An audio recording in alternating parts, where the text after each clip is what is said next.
just good young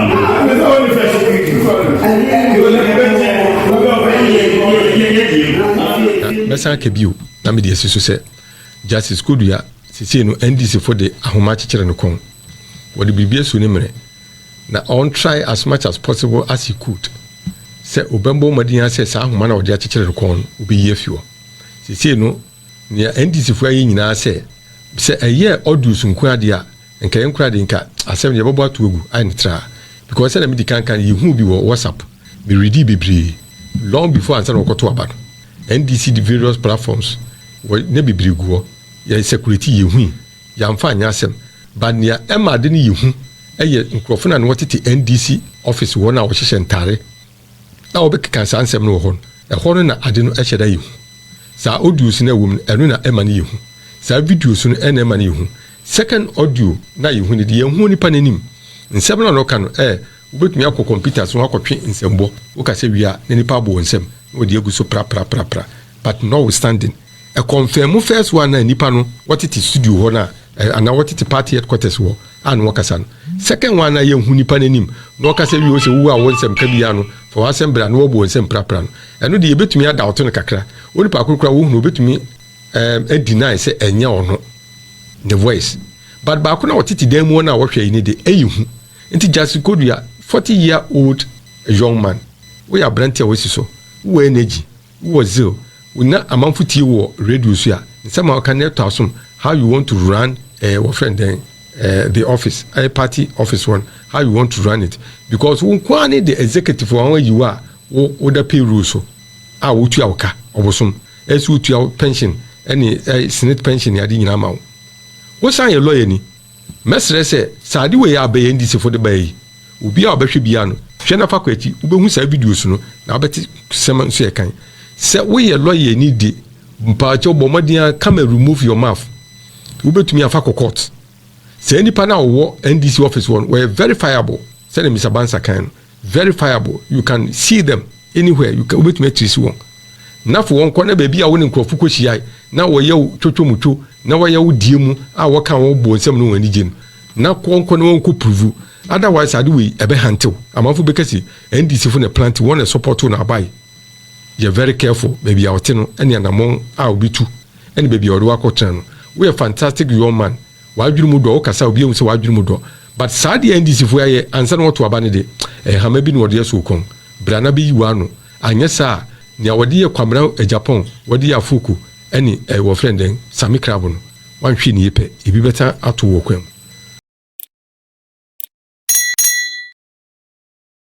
beautiful it was nice generally na nice na enyoma bi nso sisi at the same time eno no esi ehwe na ye ka ho asem na said what to one nyoma it was so beautiful security wise everything was okay na woye ni nyina wie no nso no ehun sunsan so ene ne ebae no nso no na ekire se nyoma bi sisi na enye ne di kan sisi no hwe headline na ye dia ba na eba be discuss na we say is the new NPP General Secretary and NDC move question na yebisa na sa question na yebisa no then na emeba ya yebisa sa question no say eye NDC move na prior to the whole elections now we no we General Secretary we chairman we national women's organizer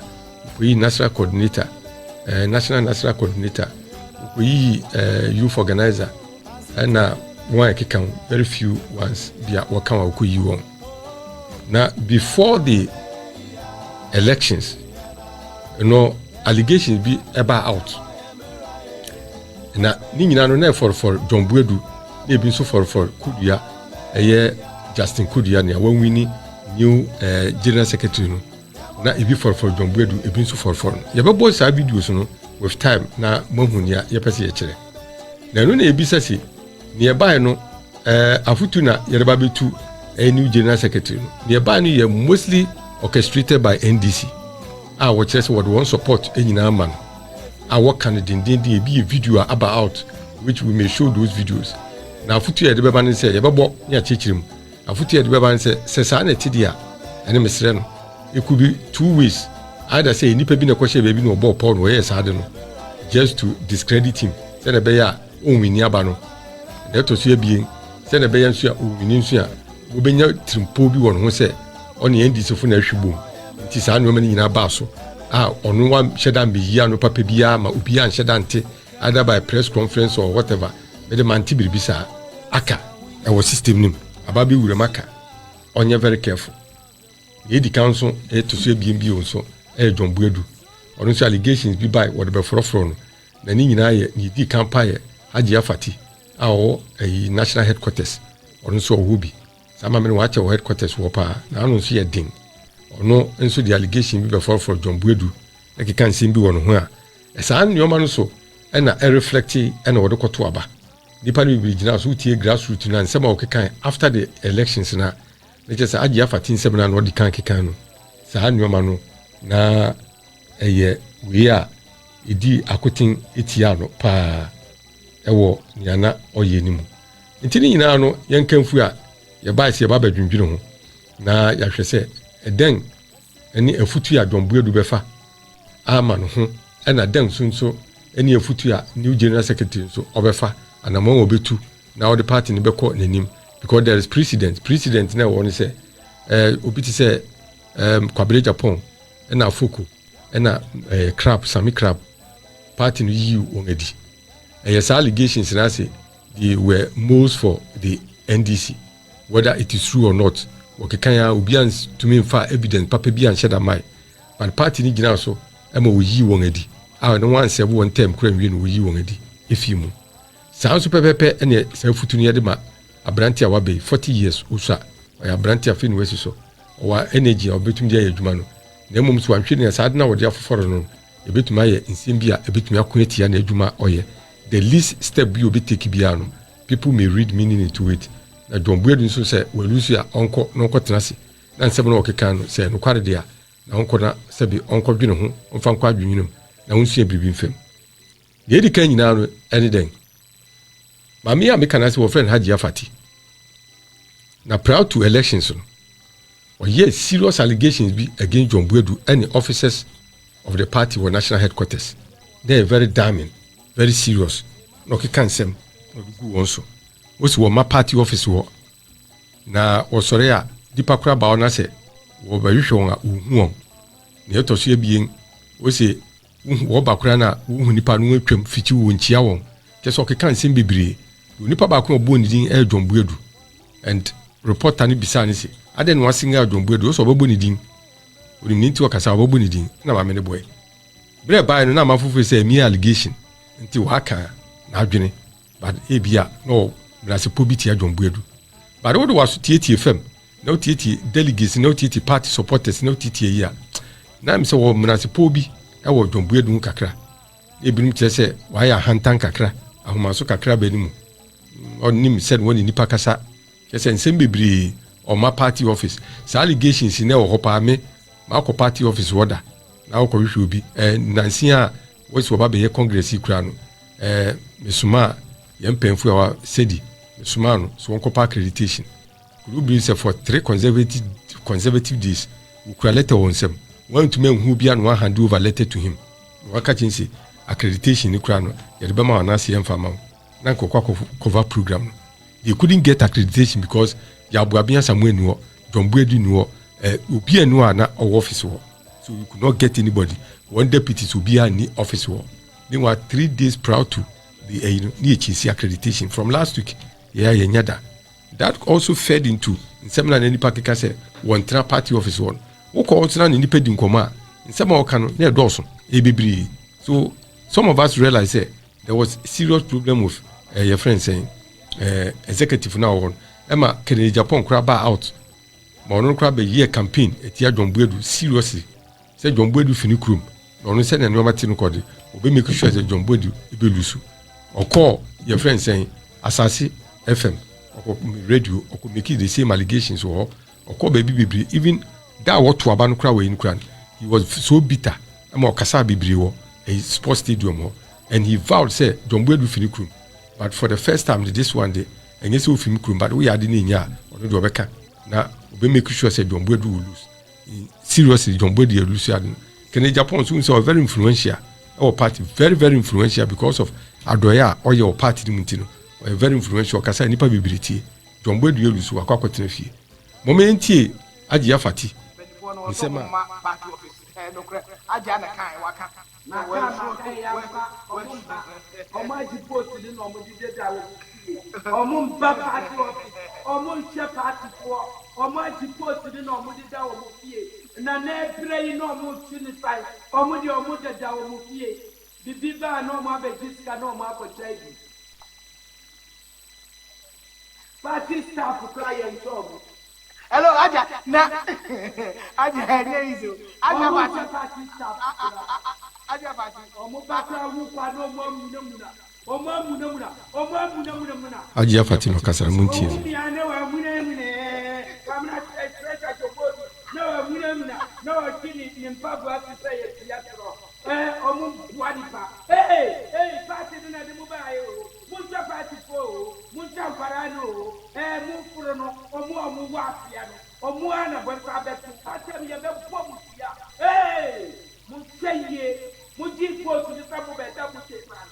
Yatuma Musa Katenda now the two offices were there, and I'm going to walk. The party office, yes, party office, yes, Mumbet Nasi Mudi folk, Samu Yeduma party office, yes, more margin party from Gombo to I don't know one about it. Nobody knew one office. Another one. Ashafuni Etifu, that was Ajia Fati. On the party headquarters, no, watch your party in power fitted one or that. What in if you want any BBR? On another, or is a serious allegation about John Buedu. We are proud to the election, or year grants an election in Creduso. Was one party ma, one party office war, one woman, one party mo, one show, na party from the demo by. That's what the woman was saying. Na wakeka nsɛm bi bibiri but na mpɛnfu no bi nso ɛta John Buedu akyi tiam so ɔfa ne tra wan fan hyɛdam anye ne serious bia sɛ ɛyade ɛhyɛ de hia no. These were serious allegations against John Buedu. He was the incumbent general secretary. We na wotu na wo friend Kwabre Japan obi take over nti ebi no kura hu sɛ by default ɛna ɔde benya general secretary no di sana ne bi no dwene by default. Some even thought say yes I didn't see ka John Buedu probably will never become the general secretary of the party. Some also thought say the one kasa no, he doesn't show respect to anybody when he's speaking to them. Some thought say communication at the friend headquarters and within the party a breakdown. Now it was the duty of the general secretary John Buedu and Yabuabia Samuel and collaborating and the chairman no collaborating. As for chairman Freddie Blade Crowder, he was completely lost. Only do to me say business be no take advantage no the buy no the be any business no nyan baby no akwakwatra. Freddie Blade was completely lost from the party activities. Na nipa bibiri no so only the contest bi wa me nyani sen ko benya even 10 votes. I don't think so. Me ye sure sen ko to man ho panuanin. That is the only vote and ko benya. Ko nya vote bia. Freddie Blade has been a disappointment to the party. Now the party for Kasa were so embittered, say we were from CPP, from a different breed of party, and our buy, and our force say opportunity about. Once we party, they as will be opportunity. They saw some brilliance in you, they saw some vibrance in you. And now our parliament in Kekaniade, I would get CPP now be they thought say Kwaba no Kran Kabe, would not be from Nanumebuaye. And they also voted for you because of the president, Nanado Danko Kufuado. When they realized, say, we are Nanado Nipa, na also vow, say, 1 year, Bribima, and 1 function in Winyam, and what Jinas Rodo Kotuabama, now a first vice. And who would know what the Maui first vice? Now be a chairman. The man has disappointed the party members and the party in its entirety, including the government in power, were disappointed. Tiamanfudi Yaubibri, said John Buedu, Nanka, Unadu Nabisifem, if the chairman is not active, although a party back from University Town, and I'll be any party, and I'll be doing your dinticade, or if you care from think I be Nanku Bribisa. But no, it was 30 allegations against John Buedu, Mommy another video. Na amanfo kire say John Buedu mo office no. John Buedu was receiving a petition from a group of party supporters. John Buedu, wonya John Buedu, and according to Krofona Kasa one Kasa no, they were not getting anybody at the office. Into we share John Buedu or Bushino. And what they had original steps to be anu. So if your office be so if you because environment in America and party headquarters or yes environment in NPP party office. That is not the environment. Na John Buedu jina into one Bushino, kushia no kwano, and we share no wade a man. That also gives credence to the fact say what was shown office was an Ajia Fatikana. It could also be true because some of you showed now. Now a person with the petition bro. Now we now John Buedu could be sound petition in the crowd way and na oye way. Mommy am share video ni we are.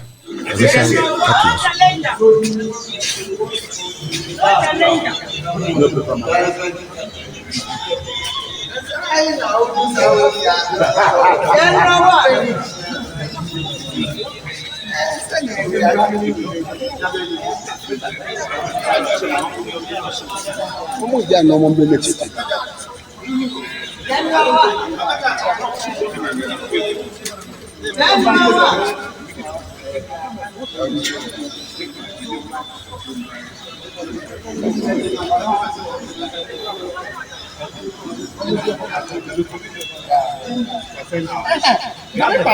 Petition, everything. You know, I have filed a petition with them. What is it?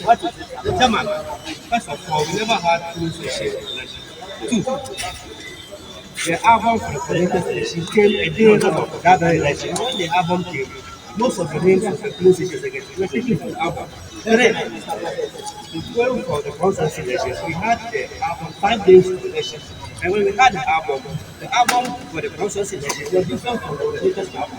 So many infractions we making copy evidence.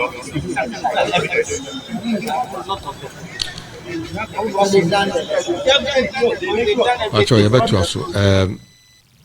But you muti kasana wakana a video numa. You could see clearly. Say they met John Buedu somewhere, and then we're explaining one of the album petition and what the man was. He was asking them, "What is it about?" This is something that should be discussed in an office, a properly set up office. When they elected him as the general secretary of the party, he moved whatever office that he had to the headquarters of the party because according to the constitution of the party, the general secretary is the only person validly elected by the party or on salary, not even the chairman. You have to move everything to the office. When we say John Buedu in our Abonting, Ajia Fatikan, Abonting Wishiano, and what these are some of the things that fought against him. Because party members in Krim say, we know office. After you hear John Buedu, quickly, Yambra, because very soon we'll leave the studio. A foot here, KODUA, simple. And he said, I'm not so proud to the election. Then you may be the name from him. And NDC platform be blame me. Never, no WhatsApp and your audio. I'm fan of the recent one, proud to walk out to Abeya, it be by that what it NDC office. What is NDC Funtare? Could see clearly say a NDC party office. Video look like ye baby film cause won't say party office in anymore. A casting this is your party office and Uncle say, oh, can't this is your and send a wood at the so party if you of course a better thing. Anna, what's your and they were discussing about a funeral they were going to attend of a party member. There's walk on Okoye. What bringing his cow be.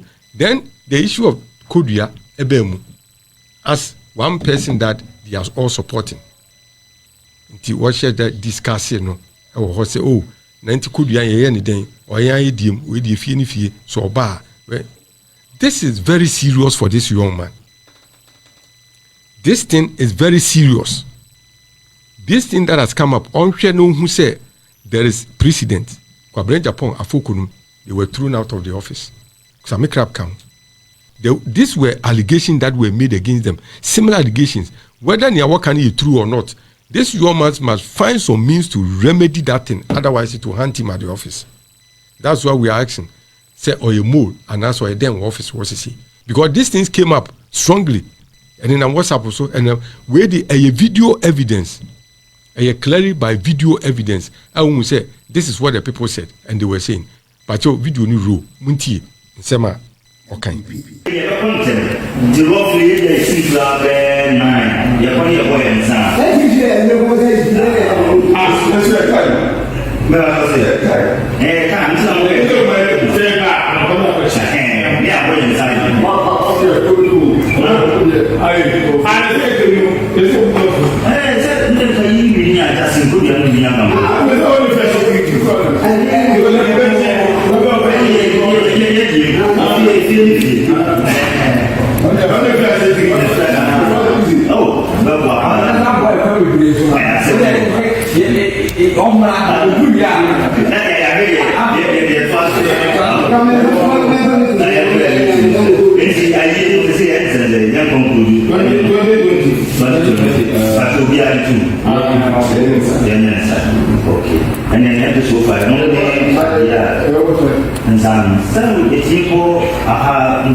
Etiefo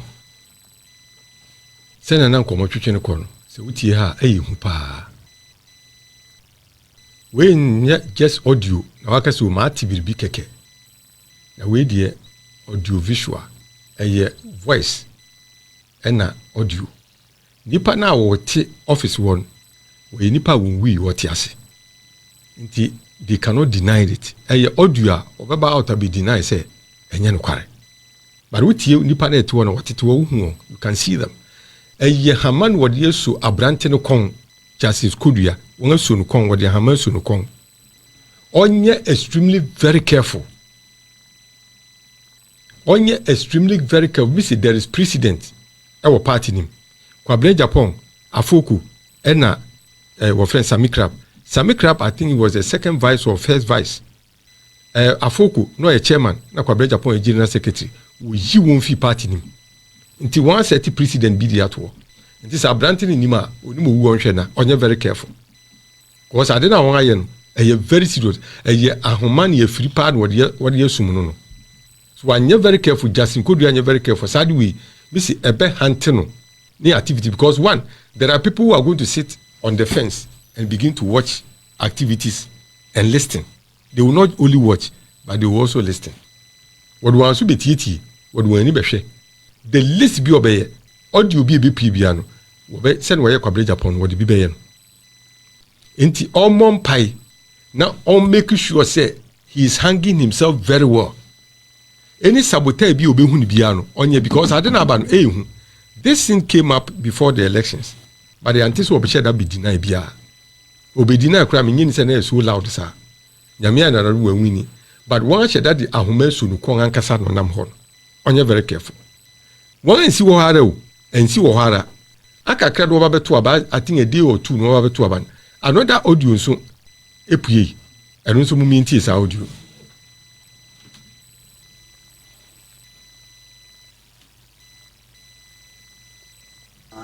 Could that the hotel so say the bear delegates in the bar. JB any a target. And money because only incumbent. Oh, meeting where you're meeting. No here a pan. This a moshe ya mfrobia. Obibia wahabia ya kwanyama. Timuna eya mama JFK no enye. Enontina. Ashanti region tima eya mama JFK enye. Enontina monkwani atonsa afrem.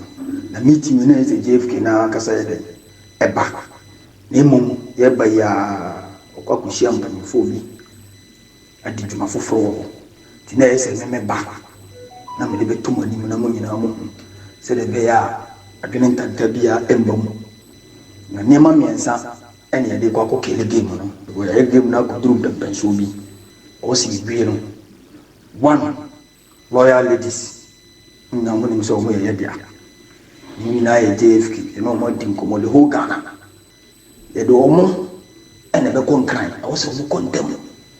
ɔmo na bɛkɔ hotels ne nyinaa kɔdada hotels hɔ sɛdeɛ ɛbɛyɛ a delegates ne ba JB ɛne yɛ target and mu nyinaa mu ni because ɔno yɛ incumbent and sisi a adeɛ baako a aka a wɔsi yɛ bɛde si fam ɛhɔ deɛ hia me paa propaganda the set agenda no near the top so a ɛsɛ mo ma agenda ne kɔ mo fly agenda ne yie paa ne si fam because yɛ anyɛ saa government machinery ne ɛta n'akyi no yɛ ntumi ɛsɛ yɛ ma ne ho yɛ hin nti yɛ provoke delegates no agenda bia yɛ bɛ set bia hoping sɛ yɛde bɛtu mu anim a na mo de kɔ social media ba bia Twitter yɛmfa mo ma ne cover a ɛno yɛ number 2 na kɔfɔ wɔn kan hɔ yɛde bi bɛfiri Ashanti region akɔ akɔka no ɔmo wɔ anim hɔ ɔmo na ɛkyante JFK ɔmo bɛkyante a because delegate no ofiri abɔnten na ɛba bi wɔ stadium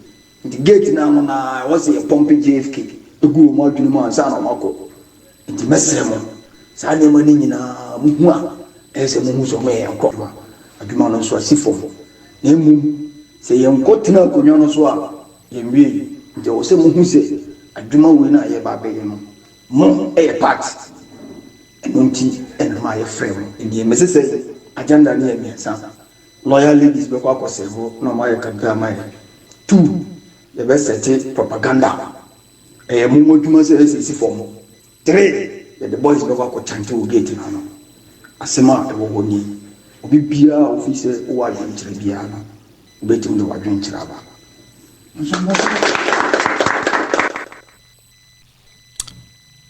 This is the second audio. I know so bad out. But I have a little problem with this. Namashe Dakasi, a brand in KODUA Justin, what the Frempong, what the Nkunubi Ashenukong, what the Ahumebi Esunimene.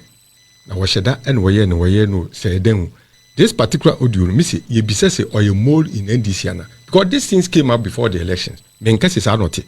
But I'm saying, what has come up? And in your appeal in your one NDC for I am what the Ahuma Asun come, because Yabo audios be dead out. And your babu boy. What the Ahuma son conti on tries to be in him. And yes, sir, Missy a Jumani a Kunyana or Cotinason on last also. Every movement of his, and a mobile be to be and say, Wabashe, the baby betatan, or monitano, Washen. Send your one ayan quare, say, Yan quare. Say a proud to elections, no, NDC for Ebikran with him say.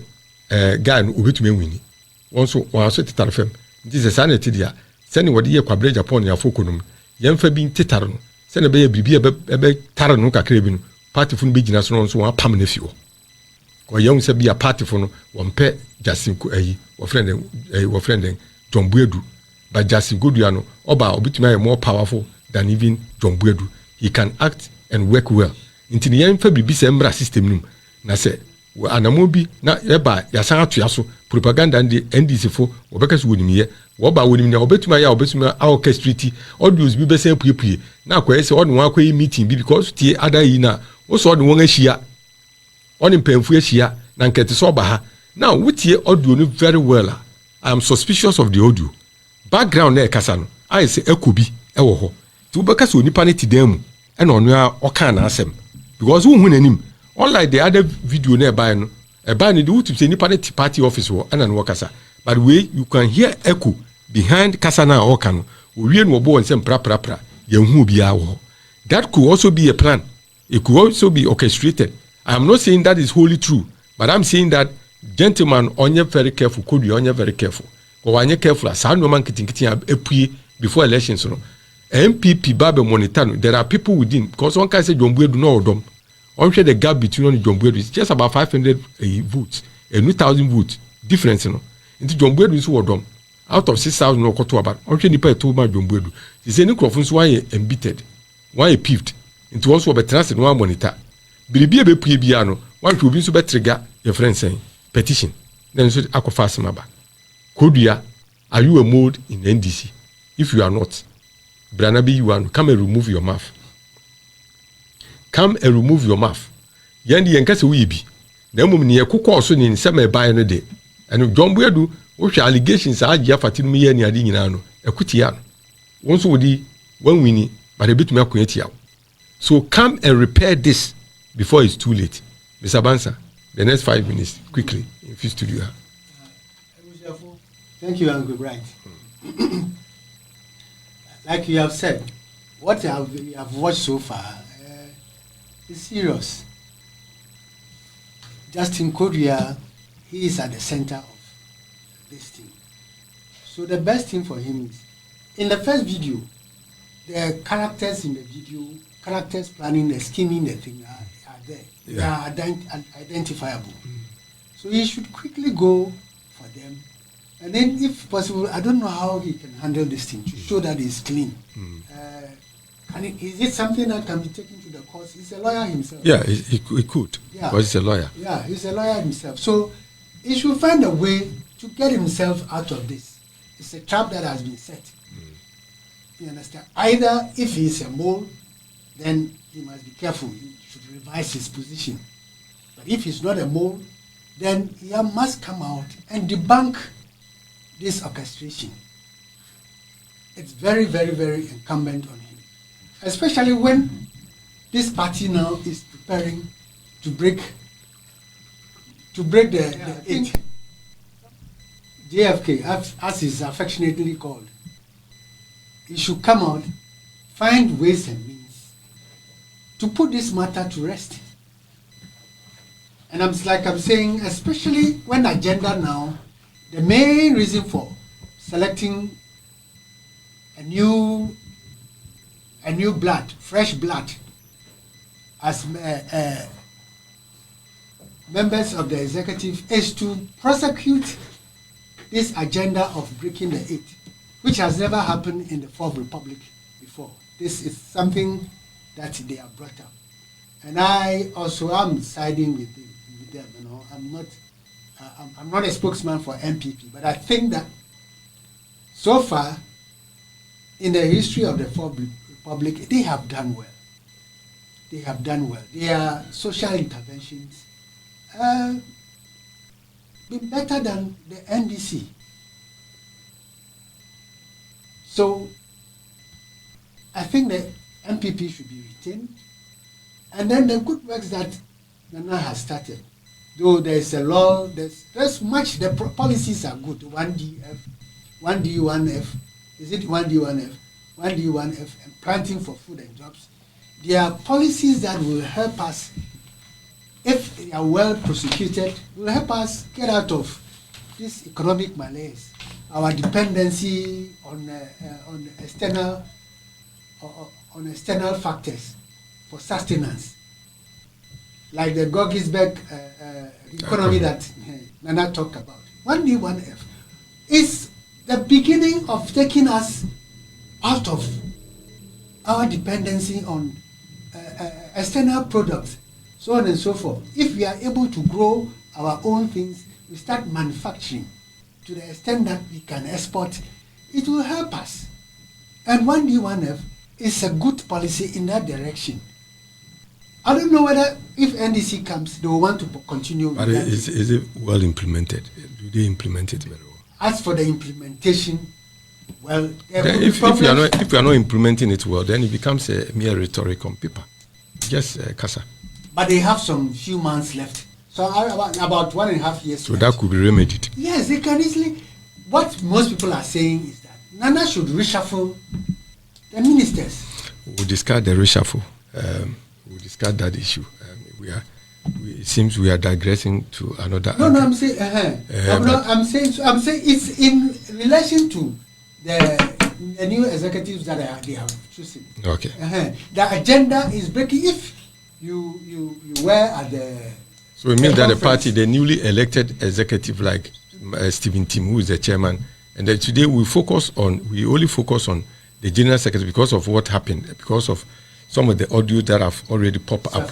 Yes, that is why we focus on them. Yes. But we'll generally be discussing those other matters. So for you and to you and for your mind, the executive should rather exert pressure on the the party executive, the newly elected one, should exert pressure on the those in running the government, that is the NPP, who are running the government, to ensure, there will be proper implementation of the 1D, 1F other programs. Otherwise there will be no justification for breaking the eight. What would be the reason for breaking the deal? Thank you very much, Mr. Bansa. We'll come back again next week to discuss other matters relating to the country and the party as well. Thank you very much. Etifu ya demu nyina ase. Ni adaisu ya ni putri na mesa kebiu na me de asiso se Justice KODUA sisi no NDC for the ahoma chekere no kon. Wodi bibie so ni mere na on try as much as possible as he could. Se obembo madin say sa ahoma na wodi chekere no kon obi ye fiwo.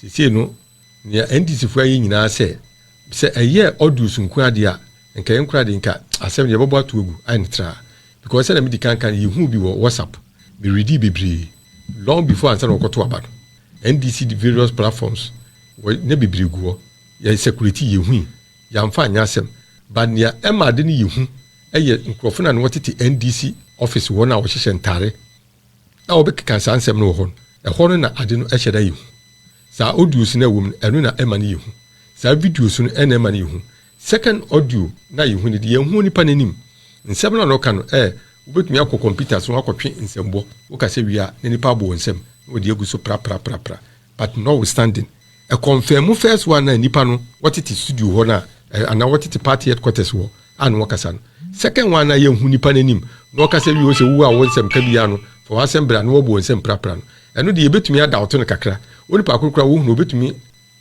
deny se enya ono the voice but ba ko na wotete dan mu na wo hwe yi ne de eyihu nti Justice KODUA 40-year-old young man we are brantia we so we energy we zeal we na amanfuti wo radio so a nsema o kan asum how you want to run our friend then the office a party office one how you want to run it because we kwani the executive one you are wo da payroll so a wo tu awka obosom esu tu pension any senate pension ya di nyina ma wo san ye lawyer ni mesre se sadi we ya be NDC for the bay obi a obehwe bia no hwe na fa kwachi ubehu sa videos no na obeti sema nso ye kan se we ye lawyer ni de mpaacho bomadia come remove your mouth ubetumi afa court se nipa na wo NDC office one were verifiable say Mr. Bansa kan verifiable you can see them anywhere you can ubetumi trace one na for won kwana ba bia wo ne nkrofo kohia na wo ye twotwomuto na wo ye wo die mu a wo kan wo bo nsem no wani gin na konkon won ko prove otherwise ade we ebe hantew amanfo bekasi NDC for the plant one support na buy you very careful maybe out no ene anamon a obitu ene baby odo akotran no we a fantastic young man wadwiri mu do okasa obi ehun se wadwiri mu do but sad NDC for ye ansa no to aba ne de hama bi no de so kon brana bi yiwa no anya sa nya wode ye kwamra Japan wode ye afuku ene wo friend den Sami Krabo no wanhwe ne yepe ebi beta ato wo kwam medamu nyina ase yabesen hia bio the same studio KODUA Radio. Mr. Bansa, thank you very much.